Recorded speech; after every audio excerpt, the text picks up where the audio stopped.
Okay, so 5-2. This is actually an extremely easy level, even for, like, just in any way you play it.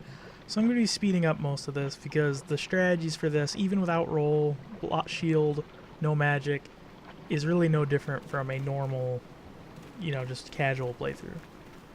Because it's basically just running through the whole time. You don't really have to do much of anything.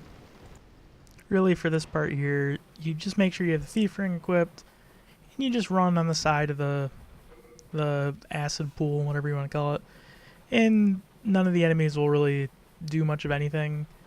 Yeah, that's pretty much all there is to this whole section here, and that's pretty much the story for this whole level. Like, as you'll see coming up here, there's a bunch of enemies on that island there, but if you just stay to the side like that, they won't even aggro you. And the same for this part. Just go over here, and you can eventually get back on land here. There's just slugs here. It doesn't matter. They're not going to do anything. This part, you just go around. I think I have Soul Level 1 playthroughs where I've done this whole level a ton of times if you need a closer look, but it's really simple. For this part, I just go outside the shanty town and just run through this side. The enemies won't get close enough to get to you. Now right here, I will be running past some enemies, but it's not too hard because they're kind of in positions where it's pretty easy to just run past. Like, this is the only guy that's kind of an issue, but he didn't even attack me there. Now this part coming up here is like one of the only parts that's different mostly because no magic. These mosquitoes actually have like obnoxiously big like hurt boxes. Like, you'd think I could just run by them there, but as you can see I couldn't, so I fell. So now I have to run all the way back up there. So I'll speed up the run back because we don't need to watch this. The same thing as before. Same exact strategy, but there is a difference actually, because since I fell and doing this again in the same instance, enemies that tried to attack me before, like right up here, are not going to be in their normal location, so it's actually going to make it harder. Like, I actually have to kind of bait this guy out, and he just barely misses me and I get by. So now we just have to get back to the mosquitoes. So speed up again, and we're back. So what I need to do is basically the same general strategy for when you have to kill an enemy in this type of situation. I'm going to try to bait their attack by getting close, move out of the way, and then counterattack. And these mosquitoes actually do quite a bit of damage, so you have to be careful. So that's what we're going to go for. R2 because it's a vertical attack, and it's more likely to hit them if they're above me.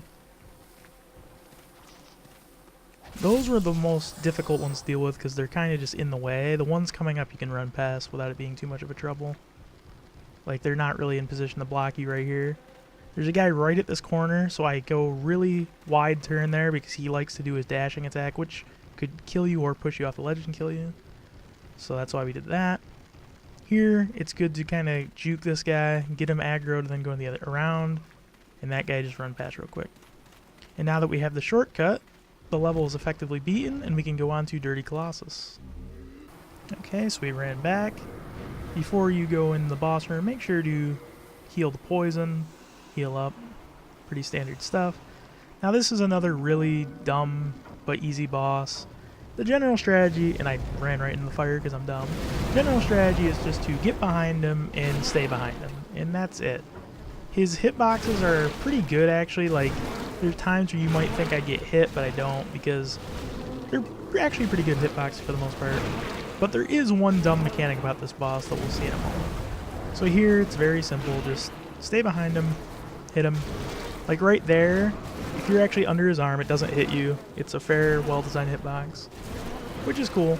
So after he does this AoE explosion thing, there's random, there, you saw that random projectile that comes out. The reason I say random is because it gets really random, as we'll see up ahead. Basically, as long as you're moving, as long as you're running, it won't hit you. But, as you'll see, like coming up, the timing of when it comes out, like there it was very quick, but watch the next one. It can get really dumb. I really have no idea how it determines when that actually gets shot at you. Here, I'm going to run. Okay, it's not shooting at me, so I'm like, okay, I guess I'll hit him. Oh, there it was. And now he AoEs again. No projectile, no projectile. I guess it's not going to shoot me. Okay, cool.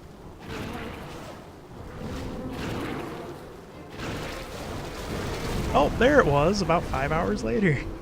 Thankfully, it doesn't do a lot of damage, so it's not that big a deal, but it's just really...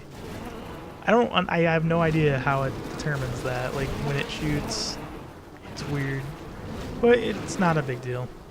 That's really the only attack that, you know, there's any chance of hitting you. As you can see, I'm taking damage over time because of that, but it's not, you know, it's not that big of a deal. It takes a while. I could have just popped the grass at pretty much any time. Alright, that's 5-2. That's Dirty Colossus. Another stupid boss down. Alright.